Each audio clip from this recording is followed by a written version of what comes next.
Friends, this is Shomik Bishwas and you are attending my class of that application of network theorem in DC and AC circuits.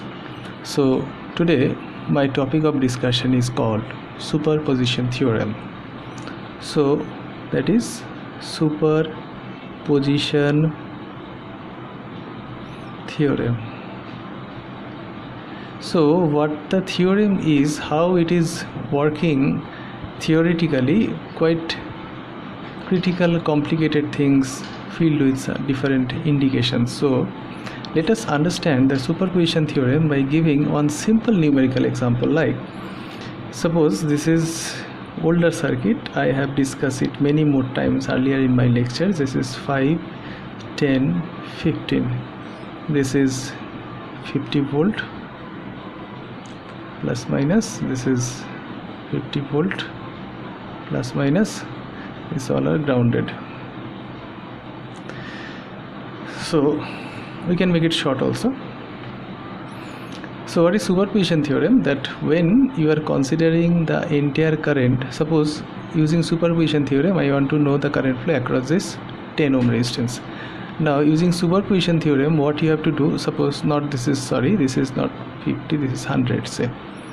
Okay, this is 100. Now what is the superposition theorem? That when you are applying or finding out current for 50 volt, you should not consider this.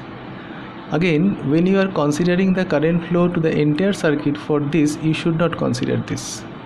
Should not consider means what? If it is voltage source, so make it shorted, just short. But if it is current source, so let it be opened. Okay. Now if I make it short, so what is the current flow of that? Here the entire resistance is 5 plus 10 into 15 by 10 plus 15, so it is 5 plus 150 by 25, so 5 plus 6 11. Again when I am considering this particular this is the total is okay, we are considering this, that is the total resistance is 11 right now. So what is the current flow for that 50 volt is 50 by 11 ampere, 10 ohm resistance for 50 active. Now when 100 is active or this one is shorted, so the calculation is total resistance R equals to 15 plus 5 cross 10 plus 5 plus 10, so this is 15 plus 50 by 15, so equals to 15 plus 18.33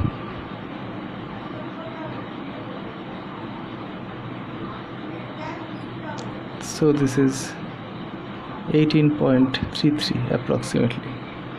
Now what is the current flow? That is 100 that is 100 divided by 18.33. say if it is I2, please calculate it out. So this is I1. So if you are adding I1 plus I2, you are adding this, because in this way the current is flowing. If you are considering this particular circuit, the current is flowing in this way. When you are considering this, the current is flowing in this way, so you have to add this. Otherwise, if the current is in the reverse direction, so you have to minus it, you have to subtract it. So finally I1 plus I2 equals to exactly same, that is 4.54. that same will be obtained in that using of Thevenin's and Norton's theorem. You can follow my previous lectures also. So now it is a superposition theorem. It means you have to individually calculate each and every active source in this particular circuit. So finally you have to find out what is the superposition theorem. Welcome, and in this particular session we are discussing the superposition theorem. Already I have told you what is superposition theorem. Now here I have some solved out example using the superposition theorem. So the first one, you can see the problem here, that you have to find out I, where this is a 6 volt source, there is a 5 ohm resistance. Here it is a dependent voltage source having value of 5 Vx, reference of Vx, that is a 1 ohm resistance. So that voltage drop across 1 ohm resistance is Vx basically, and that is 5 Dx, this one. Here it is a 2 ampere current source. Now if you are using superposition theorem, so first you have to remove this entire I for that entire 6 volt current. Again you have to short this one and calculate the drop for this. So finally you will be having that I, this one. Okay, so I for this, I for this, so finally the I will be given. So what is I? Basically here it is I1 flowing and here it is I2 flowing, so the net current is I1 minus I2.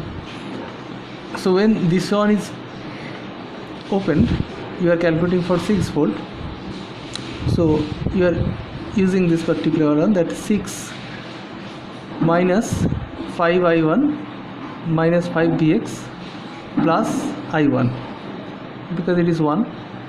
Here it is I1 equals to Vx, so finally I will be getting as I1 equals to 6.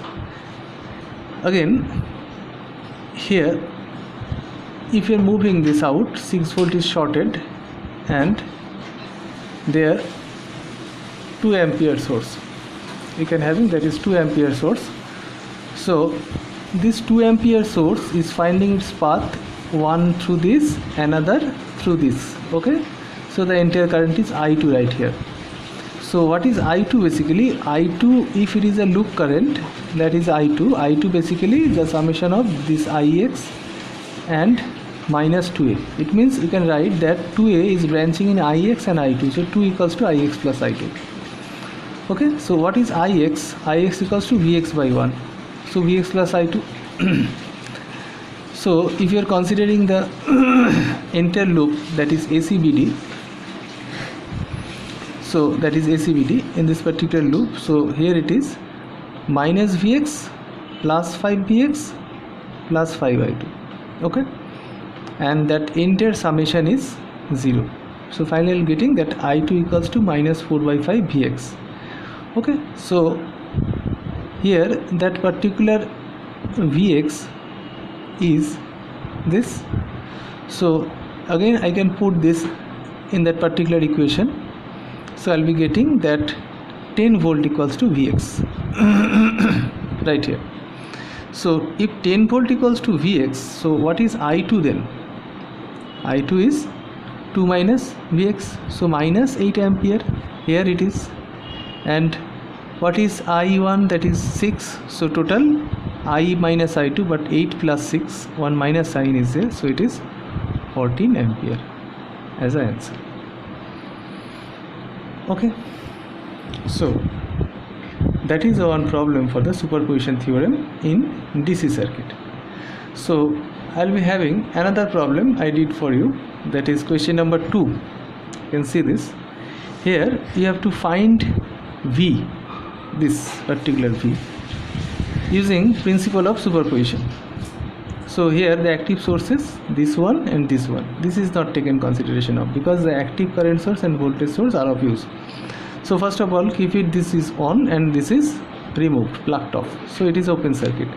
So finally what is the current flow? If it is I1, so it is easily calculated as 10 I1 minus 5 I2 equals to 4. How this is? Say this is I1, okay, so this is 3 I1, 2 I1, 5 I1, so all total it is 10 I1, and that 10 I1, and here it is for this circuit, if it is I2, so 5 I2 is there, so 5 I2, that is equals to 4. Now come to this next one, loop FEHG. Here FEHG, this one.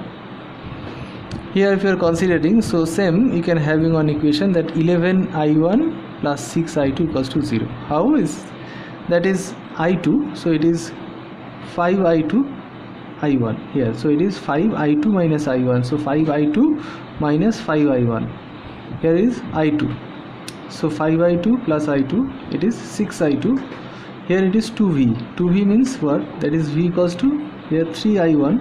So I can write it as 6i1, but it is of minus sign because in the reverse combination, plus minus, here it is plus minus. So it is inverse condition or in that opposite direction. So obviously it is minus. So minus 6i1. If you are putting this, you will be getting this 11i1 plus 6i2, that is equals to 0. Okay. Now solving this, I1 you are getting 24 by 5 ampere, and that V1 equals to minus 3i1, so it is 72.5 volt. Okay. So here it is one term of V calculation. So I am just writing it as V1.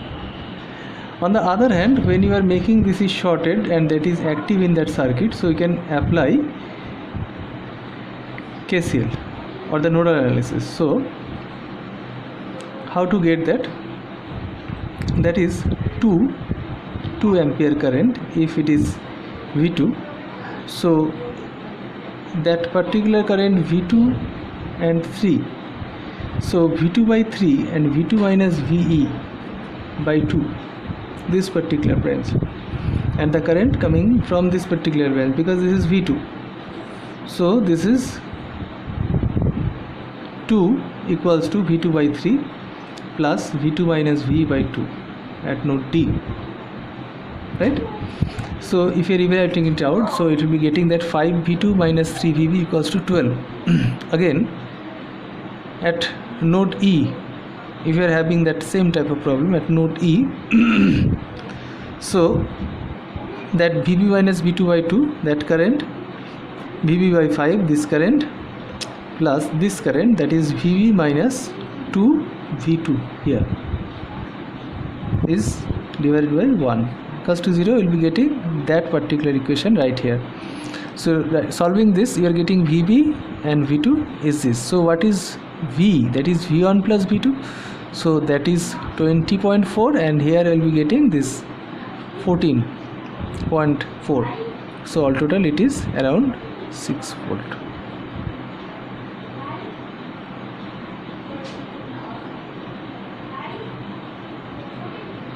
So that's all for this today's lecture. In the next class we'll be moving on that the same superposition theory application on that AC circuit. So see you early next. All of you should have a very nice good luck. See you early next. Bye bye.